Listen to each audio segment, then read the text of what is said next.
নমস্কার সকলকে। আমি Gargi Mukherjee from Gargi's diary YouTube channel. আজকে যে টপিকটা নিয়ে আমি কথা বলতে এসেছি সেটা হচ্ছে নেশা। ইয়েস, নেশা, অ্যাডিকশন। তার আগে বলে দিই, আমি এই ধরনের ছোট ছোট ভিডিওগুলো বানাতে খুব ভালোবাসি, তোমাদের সঙ্গে শেয়ার করতে ভালোবাসি আমার মতামত। তবে আমার ভিডিওগুলোর বেশিরভাগ ক্ষেত্রেই মেন উদ্দেশ্য থাকে অ্যাওয়ারনেস। যে যে জিনিসগুলো বাস্তব জীবনে ঘটে, যে জিনিসগুলো আমার সঙ্গে ঘটে, যে জিনিসগুলো আমার পারিপার্শ্বিক কোনো মানুষের সঙ্গে ঘটে, যেগুলোর আমি চাক্ষুষ সাক্ষী ছিলাম বা যেগুলো থেকে আমি শিখেছি, এই ধরনের ছোট ছোট ঘটনা তোমাদের সঙ্গে আমি শেয়ার করি এই ভিডিওগুলোর মাধ্যমে। চিন্তা করো না, একদম ছোট ছোট ভিডিও হয়, 6 থেকে 7 মিনিটের ভিডিও হয়। আশা করব তোমরা আমার চ্যানেলে থাকবে, সাবস্ক্রাইব করে দেবে, লাইক করে দেবে আর কমেন্টও করে দেবে। এটুকু তো কোটাই যায়, তাই না? তো আজকে যে টপিকটাই আসছি সেটা হচ্ছে অ্যাডিকশন বা নেশা। ওকে, তার আগে বলে দিই কমা দিয়ে, আমি বড় বড় ব্যক্তিদের বড় বড় নেশা নিয়ে কথা বলতে আসছি না, কারণ এই নিয়ে আমার কোনো এক্সপিরিয়েন্স নেই। আমি ছোট ছোট মানুষদের, আমাদের অতি নিম্ন মধ্যবিত্ত ফ্যামিলির মানুষদের মধ্যে যে ধরনের চোখের সামনে নেশা আমরা দেখে আসছি সাধারণ ফ্যামিলিতে, সেই ধরনের নেশা নিয়ে কথা বলতে এসছি, রাইট?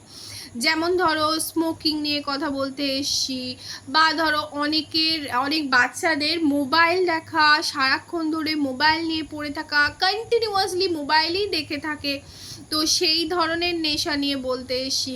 কোনো কিছু খাওয়ার নেশা নিয়ে আমি কথা বলতে এসছি। এই হচ্ছে আজকের টপিক, মানে সেই খাবারটার ওপর তার ভীষণ রকম নেশা। আর হ্যাঁ, এইগুলোর সঙ্গে আমার কি বিষয় নেশা ছিল, সেটা আমি কিভাবে ওভারকাম করেছি সেটাও থাকবে। হ্যাঁ, সব কিছুই 7 মিনিটের মধ্যেই থাকবে।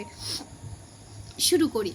দেখো, প্রত্যেকটা মানুষেরই দেখবে পরিবারের মধ্যে কিছু কিছু বিষয় একটু বেশি প্রখর নেশা থাকে। কিছু কিছু বাড়ির বড়দের দেখবে পুজো আচ্ছা করার ওপর একটা বড় রকম নেশা থাকে, মানে পুজোর ঘরে গেছে তো গেছেই, পুজো করছে তো করেই যাচ্ছে। মানে সারাদিন হয়তো দেখা গেল দুপুর 12টা অবধি সে না খেয়ে আছে, বাড়ির বড়রা, ঠাম্মি বা জেঠিমা, মানে 12টা অবধি না খেয়ে আছে, ঠাকুর ঘরেই কাটিয়ে দিচ্ছে। এটা কিন্তু যতই হোক আমি একটা নেশা হিসেবেই ধরবো। ঠাকুর পুজো করো, ইটস ওকে, বাট এইভাবে নিজেদের কষ্ট দিয়ে স্টমাক খালি রেখে করাটা আখেরে কিন্তু প্রত্যেকটা ডক্টর বারণই করে, এটা কিন্তু শরীরের জন্য ভালো নয়।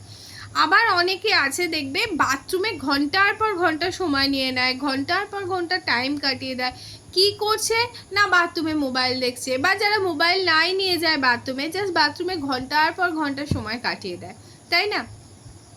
অনেকের আবার আছে পার্টিকুলার কোনো খাওয়ার ওপর ভীষণ একটা নেশা, মানে ধরো এভরিডে তার চিকেন চাই। মানে আমি এই বিষয়টা জানি, কেন কি আমারই একজন স্টুডেন্ট আছে যার এভরিডে চিকেনের ওপর লালসা নিয়ে তার মা রীতিমতো আমাকে বলতো যে ম্যাম কি করব, এরকম ছোট বাচ্চা, মানে আমি যেহেতু ছোটদের টিচার, 5-এ পড়ে বাচ্চা, তো মানে এত বেশি চিকেনের ওপর ওর একটা, মানে ওকে সকালে চিকেন দিলে খাবে, দুপুরে চিকেন দিলে খাবে, বিকেলে চিকেন চাই, সন্ধ্যে চিকেন চাই, রাত্রে, মানে কন্টিনিউয়াসলি ওর মাংস জাতীয় কিছু চাই, চিকেনের কোনো না কোনো রেসিপিও চাই। তো এইগুলো হচ্ছে এক ধরনের নেশা, ঠিক আছে? এবার আসি আমার কিসে নেশা ছিল। আমার কফির ওপর আমার ভীষণ নেশা ছিল, ঠিক আছে? ভীষণ, মানে দিনে অন্তত মিনিমাম 4 থেকে 5 কাপ, মানে একদম ঘন করে দুধ দিয়ে কফি না খেলে যেন আমার হতো না। মানে কফি জিনিসটা আমার ভীষণ পছন্দের, ভীষণ প্রিয়। আর ওই পেছনে যে আছে ওর নামও কফি, সেই থেকেই ওর নামও আমি কফি দিয়েছি, আমার খুব প্রিয় বলে। তো কফির ওপর আমার ভীষণ নেশা ছিল। তো মানে এতটাই যে মানে কফিটা না খেলে, মানে না পান করলে আর কি আমার যেন সেই কেমন একটা অস্বস্তি হতো, কষ্ট হতো, মানে এইভাবে হতে থাকছে কি আমার ভীষণ অ্যাসিডিটির প্রবলেম আরম্ভ হয়ে গেছিলো, শরীর প্রচণ্ড খারাপ হয়ে যাচ্ছিলো, বারবার অ্যাসিডিটি হচ্ছিলো, অনেক ডক্টর দেখানো হচ্ছিলো, ওষুধ খাচ্ছিলাম, লিকুইড অ্যান্টাসিডগুলো খাচ্ছিলাম, কিন্তু মানে কফির ওপর নেশা আমি ছাড়তে পারছিলাম না। তো এবার আসি সবার জন্য কি করে নেশা থেকে বেরোবে, আমি কিভাবে এই নেশা থেকে বেরিয়েছি, ঠিক আছে? দেখো, নিজের থেকে নিজের ভালো বিশ্বের আর কেউ চায় না। এই প্রথমে এই ধ্রুব সত্যি কথাটা স্বীকার করতে হবে। আমি যতটা আমার নিজের ভালো চাই, বিশ্বের কেউ সেই লেভেলে সেই জায়গা থেকে আমাকে চেনে না, সেইভাবে সেই লেভেল থেকে আমার পরিস্থিতিটা বুঝতে পারছে না, তাই আমার কোনটা ভালো সে চাইতে পারে না। আমার থেকে বেশি ভালো আমার কেউ চায় না। হ্যাঁ, বাবা মা তো অবশ্যই আছে, এক নাম্বারেই আছে, কিন্তু এটা একটা প্র্যাকটিক্যাল কথা, ঠিক আছে? আর তুমি যখন নিজে সত্যি সত্যি নিজের ভালো চাইবে, তুমি কোনো একটা ব্যাড হ্যাবিট ছাড়তে চাইবে, তুমি কোনো একটা ব্যাড হ্যাবিট নিজের লাইফ থেকে ডিসকার্ড করতে চাইবে, ডেফিনেটলি তোমাকেই আগে এগিয়ে আসতে হবে, আর তুমি ডেফিনেটলি সেটা পারবে।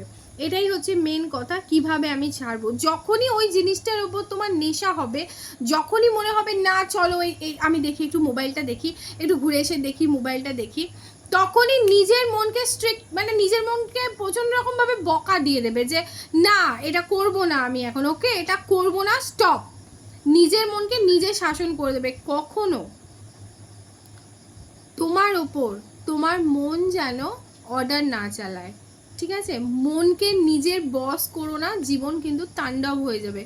নিজেকে, তোমার মনকে কন্ট্রোল করতে শেখো, নিজে বস হও তোমার মনের ওপর। তোমার মনকে যদি খুল্লা ছেড়ে দাও না, সে কিন্তু তোমার মাথার ওপর উঠে তাণ্ডব চালিয়ে দেবে। মনের অনেক সময় অনেক কিছু করতে ইচ্ছে করবে, এই এটা করতে ইচ্ছে করবে, ওই ওটা করতে ইচ্ছে করবে, নিয়ম নীতির বাইরে গিয়ে যা খুশি তাই মন তোমাকে দিয়ে করাবে, যদি তুমি তোমার মনকে লাই দাও।